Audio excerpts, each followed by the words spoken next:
भगवान बताते हैं कि वृक्षों में मैं पीपल हूँ। भगवान अनेक एग्जाम्पल से समझाते हैं कि कहाँ कहाँ पर मैं हूँ।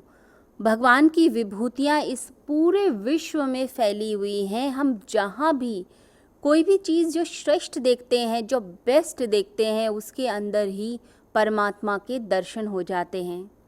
तो यहाँ पर ट्रीज़ में, वृक्षों में भगवान कहते हैं मैं पीपल हूँ। पीपल सबसे ज़्यादा अधिक जीता है। अनेक अनेक शताब्दियों तक इसकी पूजा की जाती है। इतना लंबा जीने वाला पीपल का वृक्ष, इसके आसपास लोग धागे बांधते हैं, मन्नतें मांगते हैं, क्योंकि यह भी परमात्मा की विभूति है। इसके अंदर परमात्मा की झलक दिखती है, वो प्रज्ञा दिखाई देती है। और जहाँ जहाँ प्रज्ञा दिखाई दे वहाँ पर नमस्कार करना चाहिए, क्योंकि परमात्मा की ही झलक इसमें दिखाई दे रही है। यानी जड़ कम दिखाई दे रहा है और चेतन तत्व ज़्यादा दिखाई दे रहा है।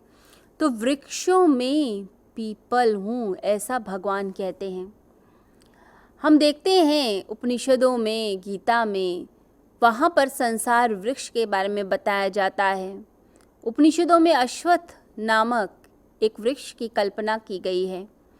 तो जिसकी जो जड़ें होती हैं वो ऊपर की तरफ होती हैं और जो उसकी ब्रांचेस होती हैं वो नीचे की तरफ होती हैं। तो यह जो पीपल है ये एक प्रतीक है हिंदू धर्म का।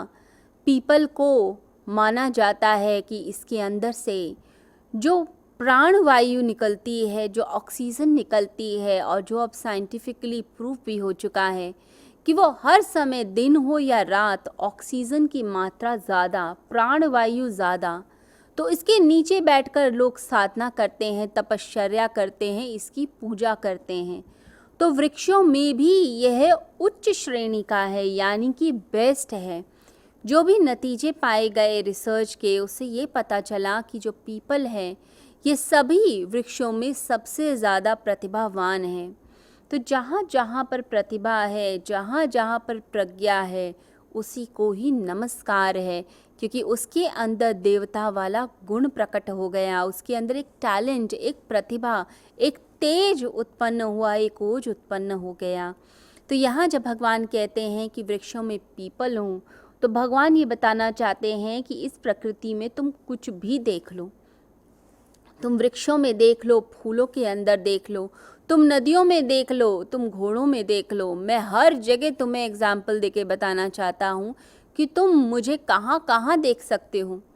प्रकृति का कोई भी ऐसा कण नहीं है, कोई ऐसा अणु नहीं है, कोई ऐसा सेल नहीं है जहाँ मैं नहीं हूँ। मैं सब जगह हूँ। ये चैप्टर 10 जो है ये आपके मन की सारी भ्रांतियों को तोड़कर रख देता है। जो ये सोचते हैं कि सिर्फ मनुष्यों के अंदर ही चेतना है, बाकी किसी के अंदर नहीं, तो भगवान श्री कृष्ण ये बताना चाहते हैं कि सबके अंदर होती है।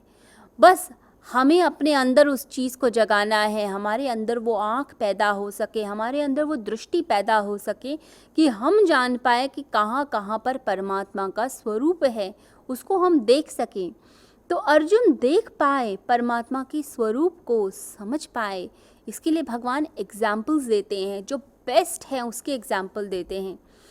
तो हम परमात्मा को देखें। कई ऐसे साधक हैं जो जड़ी बूटियों से बात कर लेते हैं, जो पशु पक्षियों से बात कर लेते हैं, पशु पक्षियों की भाषा समझ लेते हैं, और जो पशु पक्षी हैं वो उनके पास बैठ जाते हैं। कुछ ऐसे आयुर्वेद के आचार्य रहे, ऐसे वैद्य रहे, ऐसे रिसर्चर रहे, जिन्होंने काफ़ी गहराई से रिसर्च करते हुए जब वह निकट आए जड़ी बूटियों के, पौधों के, वृक्षों के, तो उन्हें ऐसा अनुभव हुआ जैसे वो खुद उनसे बात कर रही हैं। जितना हम प्रकृति के पास जाते हैं, प्रकृति अपने आप अपनी भाषा, अपने संकेत हमें बताती है। जितना मनुष्य मॉडर्न लाइफ में घूमता चला जाता है, कंक्रीट के जंगल्स में रहना शुरू कर देता है, बिल्डिंग्स में, पोल्यूशन में, मेट्रो सिटीज़ में, तो ये सब चीज़ें क्या करती हैं, आपको प्रकृति से दूर करती चली जाती हैं। आप जितना गाँव की तरफ जाते हैं, जितना जंगलों की तरफ जाते हैं, वहाँ प्रकृति बोलती है। ऐसे बहुत लोग हैं जो पर्यावरण से प्रेम करते हैं, एनवायरनमेंट से प्रेम करते हैं। वो जानते हैं एक एक वृक्ष की कीमत, जानते हैं एक एक जड़ी बूटी की कीमत। कहते हैं कि यूनान में एक व्यक्ति हुआ लुकमान। वो इतना ज़्यादा जड़ी बूटियों से प्रेम करता था कि उनके पास जाकर बातें करता। लोगों को लगता ये फ़कीर थोड़ा पागल है। एक झोली लेकर एक छोटी सी सामान उसका ज़रा सा, जिसमें कॉपी पेन नोट करता रहता था, तो उसे लेकर घूमता रहता था। लुकमान जब भी जड़ी बूटियों के पास जाए उनसे बातें करे। लोग कहते थे कि तू क्या करता रहता है, तो लुकमान कहता ये मुझसे बातें करती हैं। यूनान में जो उसने अपनी यूनानी पद्धति जो फेमस करी, उसके अंदर उसने ऐसी ऐसी दवाइयों के बारे में चर्चा की, ऐसे ऐसे रोगों के बारे में चर्चा की, जड़ी बूटियों की चर्चा की। वो सब चीज़ें अब जब मॉडर्न साइंस रिसर्च करती है तो देखकर हैरान हो जाती है कि तब ना कोई लैब थी, ना कोई और सुविधाएं थी। इसको कैसे पता चला कि इसी बीमारी में ये जड़ी बूटी प्रयोग में लाई जाएगी। तो हैरानी की बात होती थी। तो लुकमान कहता था, जब उससे लोग पूछते थे कि तुम्हें कैसे पता चलता है, तो कहता था कि मैं जब आंख बंद करता हूँ और प्रश्न पूछता हूँ तो वह पौधे मुझसे बातें करते हैं, मुझे बता देते हैं कि हम किस काम आते हैं। तो जब आप साधना करते करते एक ऊंचाई पर पहुंचते हैं और प्राणों को साधना शुरू करते हैं, तो आप किसी व्यक्ति से भी बात कर सकते हैं आंख बंद करके। आप किसी पौधे से बात कर सकते हैं, चींटी से बात कर सकते हैं, क्योंकि आपके जो प्राण हैं उसके प्राण के साथ फिर एक होने लगते हैं। जितना आप ध्यान में जाएंगे, आप अंदर से हल्के और तरल होते चले जाएंगे और दूसरी आत्माओं को छूना शुरू करेंगे। तब आपके प्राण दूसरे के प्राण से बात करते हैं और प्राणों से ही उत्तर निकलने लगते हैं।